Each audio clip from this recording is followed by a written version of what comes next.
student, Assalamu alaikum. My name is Sumaira Yunus and today we will discuss about geography lecture number 8, chapter number 6, and the title of the chapter is Land Features of Pakistan. And today we will discuss about the topic of plain areas of Pakistan. और before going to the plain areas आपको पता है कि जैसे nature has gifted us every type of land form, जैसे कि आपके पास mountains भी हैं, आपके पास प्लेट्यूज़ भी हैं, आपके पास प्लेन एरियाज़ भी हैं, आपके पास डेजर्ट भी हैं, आपके पास कोस्टल एरियाज़ भी हैं। तो हर तरह की लैंड जो है आपके पास है, जो कि ऑल ओवर द वर्ल्ड तमाम दुनिया को जो है अट्रैक्ट करती है। और जो चाहें हम, जिस तरह की लैंड हमको पसंद है, हम उसमें जाके रह भी सकते हैं, ठीक है, बीइंग अ पाकिस्तानी। तो क्योंकि हमारे मुल्क के अंदर अल्लाह ताला ने हमें ये एक स्पेशल तोहफ़ा, एक स्पेशल गिफ्ट दिया हुआ है कि हमारे पास ऐसी लैंड है, इस पाकिस्तान के अंदर एक ऐसी लैंड है कि जिसमें हर टाइप की लैंड आपको देखने को जो है वो मिल जाती है, ठीक है। तो आपको पता है कि इससे पहले के लेक्चर्स में हम माउंटेनियस एरिया के बारे में भी पढ़ चुके हैं, इससे पहले के लेक्चर्स में हम प्लेट्यूज़ के बारे में भी पढ़ चुके हैं। अब जो रिमेनिंग हमारी लैंड फॉर्म रह गई है वो प्लेन एरिया, डेजर्ट एरिया और कोस्टल एरिया है, जो कि आज के लेक्चर्स में हम क्या करेंगे, डिस्कस करेंगे, ठीक है। अब माउंटेन्स का आपने पढ़ा, प्लेट्यूज़ का आपने पढ़ा, अब आज हम प्लेन एरियाज़ के बारे में पढ़ेंगे कि आपके मुल्क के अंदर प्लेन एरियाज़ जो हैं वो मैक्सिमम जो हैं वो कहाँ पे मौजूद हैं। तो आपको पता है कि आपके मुल्क के अंदर जो पंजाब है, पंजाब का जो नॉर्दर्न एरिया है, वहाँ पे मैक्सिमम जो है वो माउंटेनियस एरिया है। आपका जो सेंटर में एरिया आ जाता है वो आपका प्लेन एरिया आ जाता है, ठीक है, जिसको आप अपर इंडस प्लेन कहते हैं, ठीक है। सेंट्रल पंजाब जो है, फिर आपका लोअर पंजाब जो है वो भी आपका प्लेन एरिया आ जाता है। इसी तरह से आप अगर सिंध में इंटर होते हैं तो आपका सिंध का एरिया जो है वहाँ पे भी आपको काफ़ी ज़्यादा प्लेन एरिया मिलेगा। तो सिंध का एरिया जो है, पूरा पंजाब का जो एरिया आ जाएगा वो आपका अपर इंडस प्लेन कहलाएगा, जो सिंध का एरिया आएगा वो लोअर इंडस प्लेन कहलाएगा। अब हमने ये पढ़ना है कि जो अपर इंडस प्लेन है वो कौन कौन से रिवर्स से और उनकी ट्राइब्यूटरीज से मिलके बनता है, और जो लोअर इंडस प्लेन है वो कौन से रिवर की और उसके ट्राइब्यूटरीज से मिलके बनता है। अब ऐसा नहीं है कि जो हमारा KPK है या हमारा बलूचिस्तान है वहाँ पे बिल्कुल भी प्लेन एरिया, बलूचिस्तान में बलूचिस्तान का तो मैक्सिमम एरिया जो है वो बलूचिस्तान प्लेट्यू में आ जाता है, लेकिन कुछ थोड़ा बहुत एरिया जो है वो प्लेन एरिया भी है। KPK में भी प्लेन एरिया जो है वो मौजूद है, लेकिन KPK का भी मैक्सिमम एरिया जो है वो वहाँ पे प्लेट्यू से, वहाँ पे माउंटेन्स हैं। अब हम पंजाब के प्लेन एरियाज़ की तरफ अगर हम आएँ तो यहाँ पे जो सबसे बड़ा रिवर जो है वो इंडस रिवर जो है वो है। बाकी उसकी ट्राइब्यूटरीज जैसे कि Punjab river Jhelum, river Chenab, river Sutlej और रिवर रावी, ये तमाम रिवर्स जो है कंबाइंड टुगेदर एंड मेक का अपर इंडस प्लेन। ये तमाम इनकी लाई हुई मिट्टी से जो है एलुवियम जो सॉइल है उसके साथ जो है वो ये पंजाब का जो प्लेन एरिया है वो बनता है। इसी तरह से जो लोअर पंजाब है, लोअर इंडस प्लेन है, वो रिवर इंडस का जो फ्लो करता है वो अपनी जो उसकी मिट्टी से जो है वो लोअर इंडस प्लेन जो है वो बना हुआ है। आपको पता है जो प्लेन एरिया हमारा है ये हमारा एग्रीकल्चर पर्सपेक्टिव से बहुत इम्पोर्टेंट एरिया है। हमारी बहुत ज़्यादा क्रॉप्स यहाँ पे हम उगाते हैं, वो क्रॉप्स फिर हम क्या ग्रो करते हैं, फिर उनकी कल्टीवेशन करने के बाद वो हम इंडस्ट्रीज़ में लेके जाते हैं, फिर वहाँ से जो हमारा प्रोडक्शन होती है उसको हम एक्सपोर्ट लेवल पे यूज़ करते हैं और उससे हमारा मुल्क जो है वो बहुत ज़्यादा पैसा जो है कमाता है, ठीक है। तो प्लेन एरिया हमारी एक ना सिर्फ रहने के हिसाब से यहाँ पे मैक्सिमम नंबर ऑफ़ पीपल, किसी भी दुनिया पूरी all over the world 80% people जो हैं वो कहाँ पे रहते हैं, प्लेन एरियाज़ में रहते हैं। यहाँ पे लोग इसलिए रहना पसंद करते हैं क्योंकि यहाँ पे कंस्ट्रक्शन करना बहुत ज़्यादा आसान होता है। तो कंस्ट्रक्शन जब बहुत आसानी से होगी तो यहाँ पे रोड्स भी बनती हैं, ब्रिजेस भी बनते हैं, यहाँ पे हॉस्पिटल्स भी बनते हैं, यहाँ पे एजुकेशन, यूनिवर्सिटीज़, कॉलेजेस सब, तो यहाँ पे तमाम फैसिलिटीज़ प्लेन एरियाज़ में हमें जो है मिलती हैं। इसलिए लोग यहाँ पे रहना, जो प्लेन एरियाज़ में ज़्यादा पॉपुलेशन होती है, वो लोग ज़्यादा रहना पसंद करते हैं। इकोनॉमिकल पर्सपेक्टिव से भी ये काफ़ी ज़्यादा अट्रैक्शन का बायस बनता है। तो इसलिए प्लेन एरिया जो है वो हमारे मुल्क के अंदर एक बहुत ज़्यादा इम्पोर्टेंस रखते हैं। अच्छा, हम प्लेन एरियाज़ के बारे में ओवरव्यू तो मैं दे चुकी हूँ आपको प्लेन एरियाज़ के पर्सपेक्टिव से।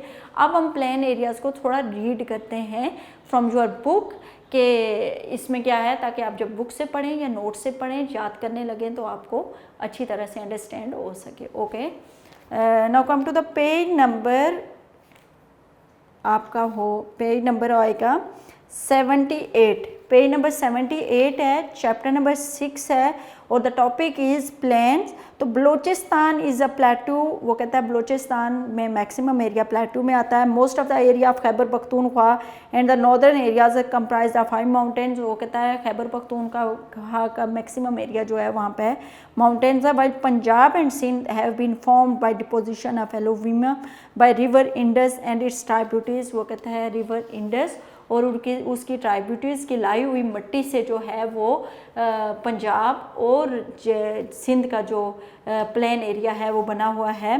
Dates why it's called a Indus plain. तो इसलिए इसको हम क्या कहते हैं, इंडस प्लेन कहते हैं। Indus plains have been divided into 3 parts. Indus plain को हम 3 पार्ट्स में डिवाइड करते हैं। One is upper Indus plain, the second one is lower Indus plain, the third one is deltaic Indus plane.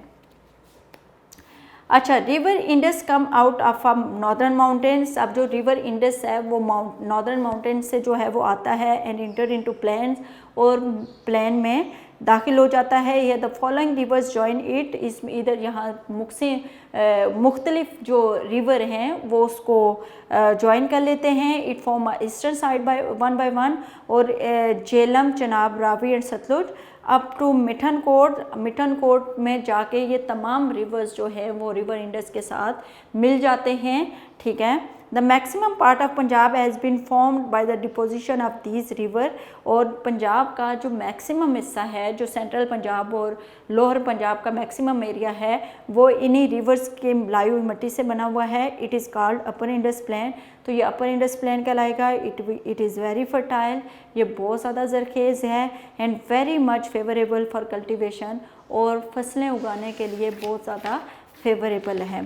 आगे हम पढ़ेंगे lower Indus plain, the second one, from Mithan Kot to Thatta in the south. Mithan Kot से ठट्ठा तक का एरिया जो है वो आपका लोअर इंडस प्लेन कहलाएगा। और लोअर इंडस प्लेन जो है, द प्लेन एरिया इसका लोअर इंडस प्लेन।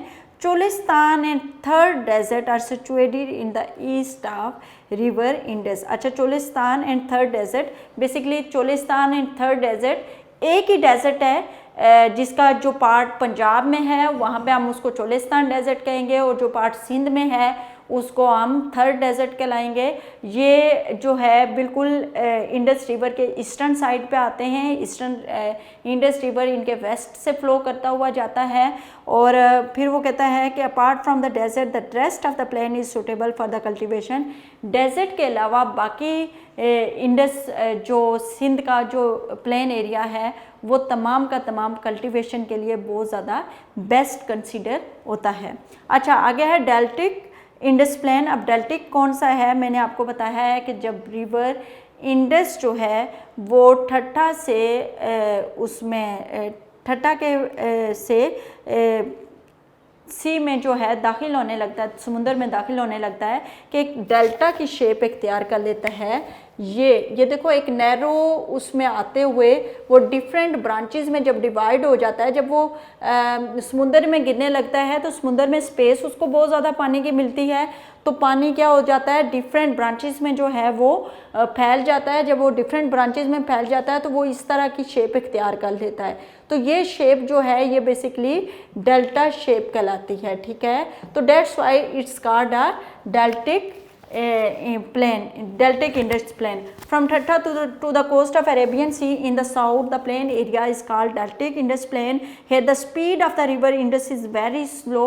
जब आपका पानी जैसे ही रिवर में दाखिल होने लगता है तो सॉरी आपका रिवर जैसे ही आपके समुंदर में उसका पानी जाने लगता है तो उसकी स्पीड बहुत स्लो हो जाती है। क्यों स्पीड स्लो हो जाती है कि पहले इसके पास पानी ज़्यादा होता है और स्पेस कम होती है, पानी का ज़्यादा होता है स्पेस कम होती है, तो पानी का फ्लो जो है वो बहुत तेज़ी से बहता है। लेकिन जैसे ही जब वो समुंदर में जाने लगता है तो समुंदर के पास पानी को बहुत ज़्यादा खुली स्पेस मिलती है, तो अब पानी क्या होता है, वाटर आपका डिफरेंट ब्रांचेस में जो है वो डिवाइड हो जाता है। जब डिफरेंट ब्रांचेस में आपका वाटर डिवाइड हो जाता है तो फिर अब उसकी स्पीड ऑटोमेटिकली क्या हो जाती है, स्लो हो जाती है। ठीक है, तो due to very gentle slope and it's divided into many branches it was a swampy area.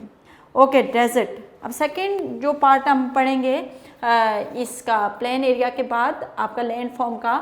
अब थर्ड जो हम नेक्स्ट पार्ट डिस्कस करने लगे हैं वो हम डेजर्ट डिस्कस करने लगे हैं।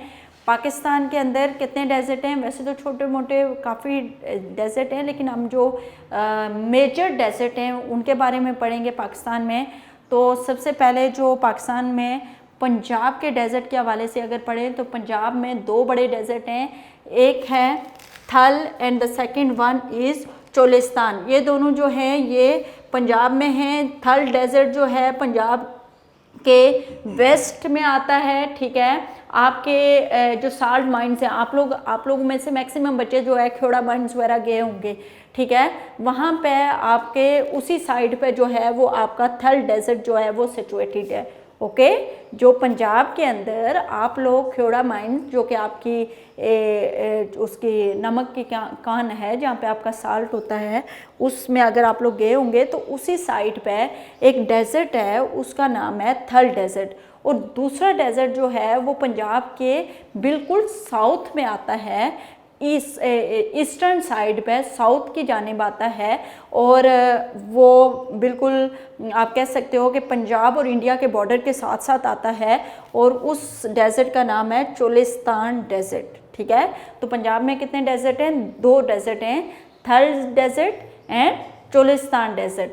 जो तीसरा डेजर्ट है आपका थर डेजर्ट, ये बेसिकली चोलिस्तान डेजर्ट का ही पार्ट है, लेकिन पंजाब के अंदर हम इसको चोलिस्तान डेजर्ट कहते हैं और सिंध के अंदर हम इसको क्या कहते हैं, थर डेजर्ट कहते हैं। और इन्हीं डेजर्ट का मैक्सिमम पार्ट जो है वो कहाँ पर है, इंडिया में है, जहाँ पे इसको क्या बोला जाता है, राजस्थान डेजर्ट। ये बेसिकली एक ही डेजर्ट है जो कि डिफरेंट एरियाज में डिवाइड हुआ है, मतलब मैक्सिमम पार्ट इसका उसके अंदर है, इंडिया के अंदर है, कुछ एरिया इसका पंजाब के अंदर है पाकिस्तान में, और कुछ एरिया इसका सिंध के अंदर है। और इंडिया में इसको राजस्थान बोला जाता है, पंजाब में इसको चोलिस्तान बोला जाता है, और सिंध में इसको जो है वो थर डेजर्ट बोला जाता है। और भी इसके बहुत सारे नेम हैं, लेकिन मैं यहाँ पे नहीं बताऊँगी क्योंकि फिर आप कंफ्यूज हो जाएंगे, तो मैं नहीं चाहती कि आप कंफ्यूज हों, आप फिलहाल इतना ही याद रखें। And the fourth one is आपका खरान डेजर्ट है, और खरान डेजर्ट जो है वो आपका सिचुएटेड है कहाँ पे, बलूचिस्तान के अंदर। ठीक है, बलूचिस्तान के अंदर और भी बड़े छोटे छोटे से डेजर्ट हैं, लेकिन जो मेन वहाँ का डेजर्ट है वो खरान डेजर्ट है। तो अब आपको समझ आ गई होगी कि पाकिस्तान में चार मेजर जो हैं वो डेजर्ट हैं, जो थल डेजर्ट एंड चोलिस्तान डेजर्ट वो कहाँ पर है, वो पंजाब में है, जो आपका थर डेजर्ट है वो सिंध में है, और जो आपका खरान डेजर्ट है वो कहाँ पर है, बलूचिस्तान के अंदर है। अब हम डेजर्ट के आगे एक्सप्लेनेशन पढ़ते हैं आपकी बुक के अंदर से, page number 80। Desert, the amount of rainfall is low in most of the area Pakistan. Pakistan के बहुत सारे इलाकों में बारिश बहुत ज़्यादा कम होती है, and some areas are very dry, और कुछ एरिया जो होते हैं वो बहुत ज़्यादा खुश्क होते हैं। So large desert occupy the land. Okay, अब डेजर्ट क्या है, third desert, Thal desert. This desert is situated in Punjab, ये पंजाब में वाक़ है। To its north is the salt range, इसके नॉर्थ में साल्ट रेंज है। Is in the east are river Jhelum, इसके ईस्ट में रिवर झेलम है। एंड चनाब, झेलम एंड चनाब इसके ईस्ट में हैं, और रिवर इंडस इसके वेस्ट में है। Thal desert spread over the area Mianwali, Khushab, Bhakkar, Layyah and Muzaffargarh. और ये कहाँ कहाँ तक फैला हुआ है, मियांवाली, खुशाब, बखर, काफ़ी बड़ा जो है ये डेजर्ट है। The second one is Cholistan desert. This desert is situated in the southeastern Punjab. To its west are river Satluj and Indus, while the eastern side is bordered by India. Cholistan desert spread over the areas of Bawal Nagar, Bawalpur and Ramjar Khan. Next one is third desert.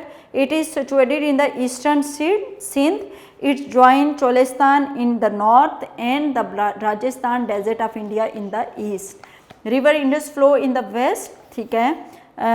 Third desert का क्या कह रहा है कि eastern इसके is situated in the Sindh, वो सिंध के eastern side पर है। चोलिस्तान नॉर्थ में चोलिस्तान के साथ ये ज्वाइन होता है एंड इंडिया में ये राजस्थान के साथ, राजस्थान डेजर्ट के साथ होता है। मैंने आपको बताया है कि ये एक ही डेजर्ट है जिसका सिंध के अंदर थर नाम है, इसका पंजाब के अंदर जो है वो चोलिस्तान नाम है और इंडिया के अंदर जो है वो राजस्थान नाम है, तो वो एक दूसरे के साथ कनेक्टेड है।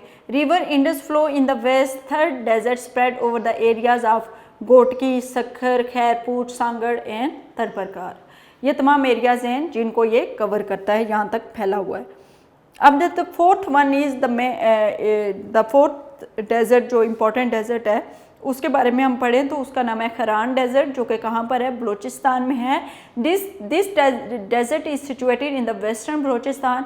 इन its north are Chagai mountains, in south Siahan mountains, in east Raskoh and its west lies Iran. Kharan desert spread over the area of Chagai and Kharan, ठीक है। तो ये हम लोगों ने तमाम डेजर्ट के बारे में पढ़ लिया है, ठीक है। अब जो हमारा लास्ट हमारे लैंड फॉर्म का एरिया रह गया है तो वो हमारा कोस्टल एरिया रह गया है। अब हम कोस्टल एरियाज़ के बारे में पढ़ेंगे कि हमारी कोस्टल जो पूरी की पूरी एरियाज़ है वो कितना है और उसमें कितना एरियाज़ जो है आता है और वो हमारे लिए कोस्टल एरिया हमारे लिए क्यों इम्पोर्टेंस रखता है, ये हम अभी पढ़ने लगे हैं। तो हमारा प्लेन एरिया और डेजर्ट एरिया हो गया। अब हम इसको रिमूव कर देते हैं और इसकी जगह हम कोस्टल एरिया जो है उसको डिस्कस करने लगे हैं। और कोस्टल एरिया भी आपको पता है इकोनॉमिकली हमारे लिए बहुत ज़्यादा, इंटरनेशनली बहुत ज़्यादा इम्पोर्टेंस रखता है।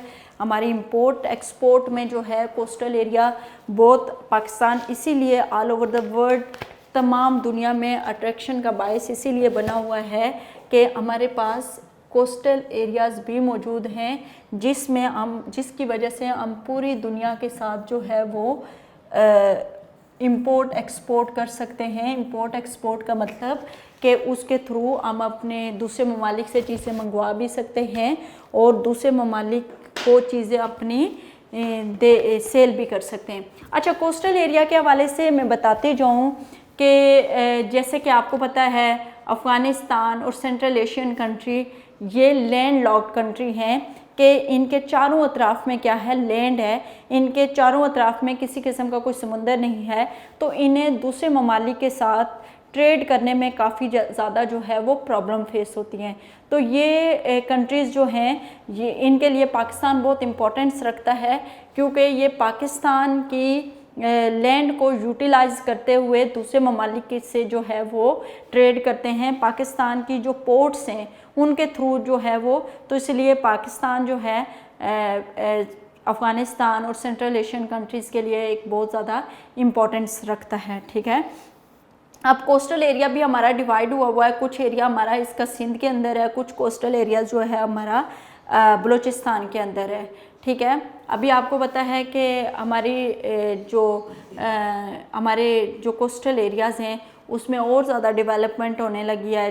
चाइना जो है इसमें काफ़ी ज़्यादा इन्वेस्टमेंट कर रहा है और फिर ये जो है यहाँ पे इन्वेस्टमेंट होगी, हमारी ग्वादर पोर्ट जो है वो जब डेवलप हो जाएगी कम्प्लीटली तो फिर ये जो हमारे कोस्टल एरियाज़ हैं ये और ज़्यादा इम्पोर्टेंस इनकी दुनिया में जो है वो हो जाएगी, ठीक है।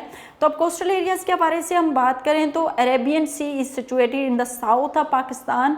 हमारे जो अरेबियन सी है वो पाकिस्तान के साउथ में मौजूद है। The coastal belt along the Arabian sea is more than 1000 kilometre long. 1000 से ज़्यादा कोस्टल बेल्ट जो है पाकिस्तान, मतलब उसका साहिल जो है वो पाकिस्तान के साथ कनेक्ट है। It can be divided into 2 part, हम इसको 2 पार्ट में डिवाइड करते हैं कोस्टल बेल्ट को। एक बलूचिस्तान में है, सिंध में है, जो मैक्सिमम कोस्टल बेल्ट है वो बलूचिस्तान के अंदर है, ठीक है। The belt is about 700 kilometre long, Balochistan के अंदर ये 700 किलोमीटर जो है वो लॉन्ग है। वहाँ पे कौन कौन सी इंपॉर्टेंट पोर्ट जो है पाकिस्तान की बलूचिस्तान के अंदर मौजूद हैं, उसमें आपकी हैं ग्वादर पोर्ट है, पसानी है, लसबेला है, ये जो हैं ये वहाँ पे मौजूद हैं। The coastal belt of Balochistan is partially flat and partially mountains. जो हमारा बलूचिस्तान की कोस्टल बेल्ट है उसमें कुछ एरियाज़ हमारा जो है फ्लैट है और कुछ एरियाज़ जो है वो हमारा माउंटेनियस है। That's why it is not much vast, इसलिए ये ज़्यादा फैला हुआ मतलब वसी खुला हुआ नहीं है। अच्छा, the coastal belt of Sindh, Sindh की अगर बात करें, the belt is more than 300 kilometre long. ये जो बेल्ट है ये 300 किलोमीटर लॉन्ग है। Port of Karachi, Bin Qasim and Keti are situated on this belt. इस बेल्ट में आपकी कराची है, बिन कासिम है, किठी है। The coastal belt of Sindh is flat. इसका जो कोस्टल बेल्ट है वो काफ़ी ज़्यादा वसी है। उसका जो है उसमें माउंटेनियस एरिया है और फ्लैट एरिया। तो फ्लैट एरिया जो होता है वो काफ़ी ज़्यादा खुला होता है, लेकिन माउंटेनियर एरिया की वजह से जो है वो उतना ज़्यादा वास्ट नहीं है। लेकिन यहाँ सिंध का जो है वो काफ़ी ज़्यादा वास्ट है and that is why it is more vast. Okay, तो ये सारा जो है हम लोगों ने लैंड फॉर्म्स, यहाँ पे हमारा ये चैप्टर कंप्लीट हो जाता है, चैप्टर नंबर 6। इससे रिलेटेड लॉन्ग क्वेश्चन जो है वो होगा आपका, वो हम देखते हैं कि कौन सा है। Right the name of question number, short question और MCQs तो रिलेटेड जो रिमेनिंग रह गए हैं वो सारे के सारे करने हैं, लेकिन write a detail note on the Indus plain, ठीक है। Question number, long question number 5 जो है वो आपने लॉन्ग क्वेश्चन नंबर 5 इसको आपने लर्न भी करना है और प्लस राइट अपनी नोटबुक्स के अंदर करना है। उसके अलावा रिमेनिंग MCQs और शॉर्ट क्वेश्चन जो इस चैप्टर से रिलेटेड आपके रह गए हैं वो आपने करने हैं, ठीक है, लर्न करने हैं। इसको अच्छी तरह से लर्न करिएगा। इसके हवाले से किसी भी किस्म का कोई क्वेश्चन हो तो आप पूछ सकते हैं। नेक्स्ट लेक्चर तक के लिए इजाज़त दें। अपना बहुत सारा ख्याल रखिएगा। अल्लाह हाफ़िज़।